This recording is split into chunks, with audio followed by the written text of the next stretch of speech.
What does your mum call her? She's never sort of brought it up with me. What do you mean, what does she call it? And even when I was a kid, she didn't give it a name. It's just, even now. What did she call yours then, when if you had, Mummy, I got a... She didn't. What, you never discussed? Why? You had a pain? No, just get on with it and that. What did you say if you wanted to go to the toilet when you were little? I'd just say, I'm just nipping to the toilet. No, when you were 3, you didn't say, alright, Mum, I'm just nipping to the toilet, get me fags ready when I come out, I'm dying for it. I never gave it a name. What do you mean? You never said, so how did you let your mum know I wanted to go to the toilet? I think, well, we hadn't moved, we lived in the same house for ages, so I knew where the toilet was and stuff, and I just went Not when you were 2! Well, I honestly, I can't remember then, if I did have a name. Spend a penny? What do you say now? Well, I don't have to announce it, I know where the toilet is. Hilarious. Right, when I did boxing at the youth club. Once, when he did boxing, he fought a little weak kid, because it was his first day, battered him. Next week, it was someone else's turn, and he got battered and he left. Yeah, I said, right, I've had enough. But there was yeah. There was a ladder there that I had to work, right? And I decided after the sort of the first step, I thought, it's not for me, this. Yeah. But if you win, it's all kind of like, right, well... Yeah, the world's your oyster. But it's a programme. It's just a one-off programme, isn't it? It's like, it is like, you gotta treat it like faking it. Yeah, but faking it, right? That little gay fella who ended up being a doorman, he's actually doing that as a proper job now or something, he loved it so much. Do you seriously think I have any intentions of getting into the fight game and leaving entertainment behind? Well, what's the point then? What do you mean? What's the point in watching television? It's entertainment. Or educational. I watch it to sort of soak in information. Well, this is educational. I'm learning a lot. I'm actually learning a lot, and I can't believe my luck. I've got professionals telling me, you know, hopefully how to lose weight and punch hard. That's just fun. It's like having golf lessons. Right, but say, I mean, here's an example. Go on. It's a nice way to plug it. We've got Rockbusters coming up in about 10 minutes or something, right? Now, look forward to that. People email in, and they don't just do it for fun, they do it because they know they've got some good prizes lined up. Right. So they're doing it because it gets them something. Yeah, my prize is that I've learnt something in life. I've gone through an experience, and hopefully I'll come out in some way better if I don't get mashed. That's it. That's the prize. That's why we do anything, isn't it? I think this is example of you, Carl, is that you give up too easily. Yeah, you know, and you took up the boxing, you gave that up straight away. You think there's no point in anything? I did Crusaders for I think I lasted that out for about 4 weeks. What's Crusaders? Well, it was my mate, right? He was religious. And I'm not really. But no, I mean you believe in ghosts though and shadows pushing people off bikes. But go on. But it's the same time. I think I told you once before that I went to the church with this lad because I swore and he said he was going to tell me dad. Yeah. I was effing and jeffing. So he said if you come. Is that how they get people to church nowadays? I love that little kid that, yeah, he hasn't got the idea of the protection game. There's nothing in it for him. Either you turn to religion or I tell your father. Right, so I went to church with him and that, and then the next week he said, I know that was rubbish and you didn't enjoy it. It's when I got kicked out for messing with the tennis ball in the pews, right? I don't think we've heard that, but I don't think we could possibly go into that now. Summed it up. Yeah. So, well, no, come on, we'll come back to that. You had a tennis ball and some pubes. No, in the pews. In the pews, right. Yeah. But anyway, so I went there and I said, I don't think much of this church thing, it's a bit boring. Sorry, and so you went to church and you ended up in the Crusades? No, it's called the Crusaders. What it is, it's meant to be the fun part of religion for kids. Right. And my mate said, oh, you want to come along? It's, you know, you go on a Friday night. Yeah. And, do it on a Sunday as well. Brilliant. Right, so I went on the Friday night, it was brilliant. They had Sabutio, played table tennis in this dead big old house. And what do they do at the end? Say, I hope you enjoy yourself. Remember God gave you all this. Well, it's sort of, you know, enjoy the simple things in life. You don't need computer games, you can play, table tennis and that, and talk with your friends. Yeah. And blah, blah, blah. So yeah, that's alright. I think you'd be happy in a young offenders institution. You get to clean the toilets there But don't forget, Carl, I think God invented Nintendo too. Right. Well, anyway, so that was alright. I loved it on the Friday. Yeah. And my mate said if you go for 4 weeks in a row without missing a day. Yeah. You get a free badge. And, and salvation. Oh, I don't like all this sort of being stuck in stuff. Do you know what I mean? That's what Yeah, don't get tied down. Yeah. Do you know what I mean? It's like, oh, every day. Yeah. Right, so, anyway, so you've got to come again on Sunday, so I thought, well, we'll have another game of table tennis, it'll be alright. Yeah. So anyway, I go on the Sunday. Who was this servant of God? Right. I go on the Sunday, it's like a totally different club, there's no table tennis. That's how they trick you. No Sabutio. Yeah. They start handing out Bibles. Oh. It's like a timeshare thing. Hang on a minute, right? They trick you. So I didn't go again on Sundays, I used to just go on the Friday. Just go on the Friday, brilliant. Brilliant. Yeah. I'm amazed no one else saw through that. Well, the thing is, there used to be loads there on the Friday, so I thought they won't even notice that I'm not, like, yeah, do you know what I mean? That I'm not showing up on a Sunday. So anyway, carried on, it was just brilliant. this kid in the vicar? Oh, I love that. You got one over on the church. So I was loving it, right, playing table tennis and that, and then on a Sunday, they found out where I live, and the head fella started coming round, knocking on the door. God! He's everywhere, Rick. Why did he knock? The fella... Politeness. The fella who, like, ran the club, he started coming around knocking on the door. And I saw him coming up the path, and I said to my mum, "Oh, it's the fella from the Crusaders." Yeah. She didn't even know what I was in. She thought like, you were off nicking hubcaps and stealing cars. She didn't have a clue what I was talking about. You've been going to church? I don't you believe it. Little bleeder. That's not how we brought you up. So, I said, "Look, just tell him I'm not in, tell him I'm not in." And then she had to keep doing this, and they were coming round every Sunday to try and make me, like, go on a Sunday. It was really important that I went, and that I was abusing the system and all this.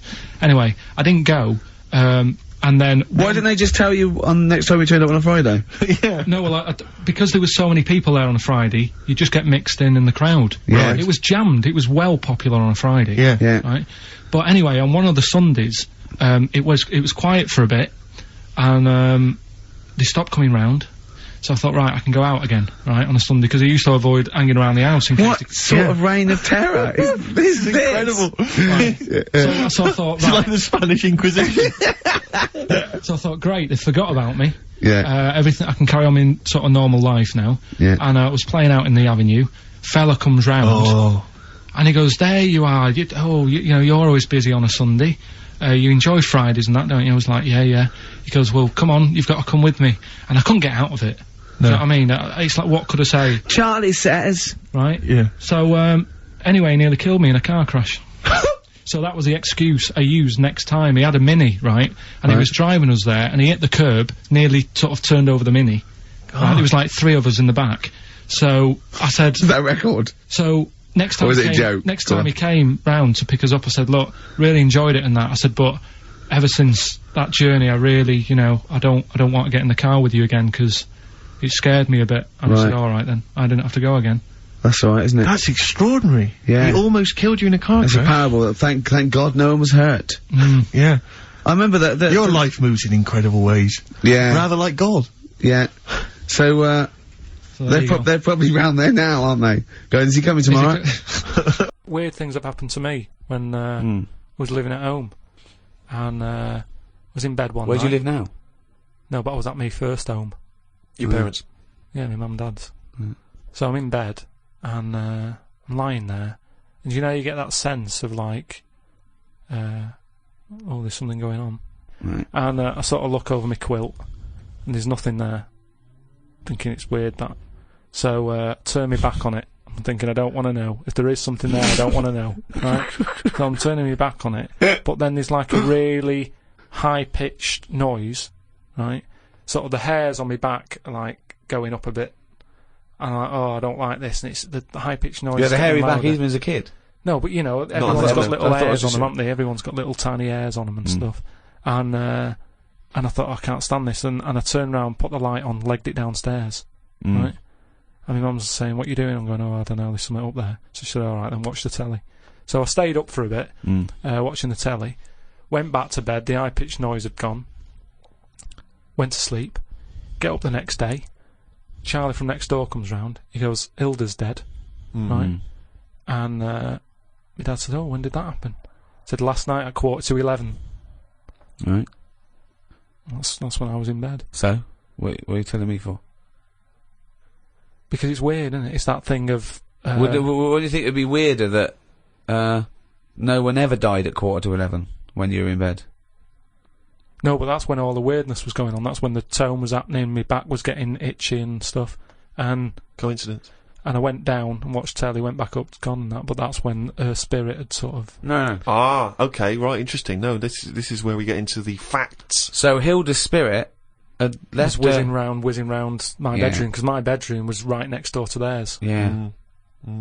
So I'm just saying, that's one. Why do they whiz round when they die? Why do spirits whiz round when they die? Because they're going, where am I going? Are they? And they're whizzing round, aren't they? Am I going down? Am I going up? No, that's Karl. Oh, no, but I'm going the wrong way. Yeah, but it's not going to be easy, is it? How do you think it works? It doesn't work. But once again, it's not proof of anything, Karl. Beyond the fact that you were a child in bed. Why did your dad ask what time she died? No, he just sort of, what do you say to someone when it's awkward, isn't it? When someone gives you bad news, so you just think, what can I ask? What time did that happen? Sorry? No, you just go, exactly what time did she die? My wife passed away. Yeah. What time exactly? No, not exactly. He just said, that's bad. When did that happen? Like, and he said, well, thanks for asking. Quarter to 11. Quarter to 11. I remember. What did he say last night? Oh, that's weird, isn't it? Convenient, aren't they, all these stories? Or is it? Yeah, I mean, it's either that's exactly what happened, Rick, or he's misremembering the actual I don't know which one to plump for. But I tell you this though, go on. If we're talking about ghosts and that. Yeah. Now, Hilda. Yeah. Choose your bog standard old woman. Right. I hope that's on the gravestone. I know, yeah. No, did you do the eulogy? No, That's great. What can we say about Hilda? Bog standard old woman. Right, there's sandwiches at the bar. That's the most insulting thing you could ever say. There's nothing. No. Let's just think about Hilda lived her life. Thank you for coming to celebrate the life of Hilda, who died at 11:15 specifically, and was a bog standard old woman. Are we burning or burying? But anyway, she lived to be quite old. Which annoyed you. In a bog standard way. But this is what I was saying about us all living too long and stuff. It just makes it worse when it does come to us being a ghost. I don't know what you're talking about again. That sentence made no sense. Just, if you are going to be haunted, right, say, I know you're going to say, well, I don't believe in them, so I'm not worried, so don't be going on about it. But say, like, your new place that you've bought, you move in, and you go to bed, and there's something moving about the room. You see it, it's a ghost. Oh, no. Okay, let's, for the sake more of likely, a Siamese cat called Ollie. No, because that's probably got its own room, hasn't it? But what I'm saying is, would you prefer to have an old person moving about looking at you, or just a young person? I'd prefer a youngish person who looks normal and is sort of floating about, and you go, all right. That looks normal, floating about. No, but an old woman would really scare me. And ghosts are always going to have a bad reputation because they look scary because they're old. So that's... You talk absolute shit. That's all I'm saying. So Can you believe we ever charged for this? No, but look, if we are going into another life, right, after this, which we're not, we move on to another life. Yeah. We're not going to move on. That land, say if it is like another world, where we go and we plough fields and we grow croppage. We grow crops, if you want. Yeah, well, I would like to use the English language. Yeah, but there's too much fruit about, so just a crop. Just something we need to get by. He's got an answer for everything. That's so we grow some crop. Yeah. So you grow your crop, and now, if we're all going into that other land or world or universe, old, who's going to do the cropping?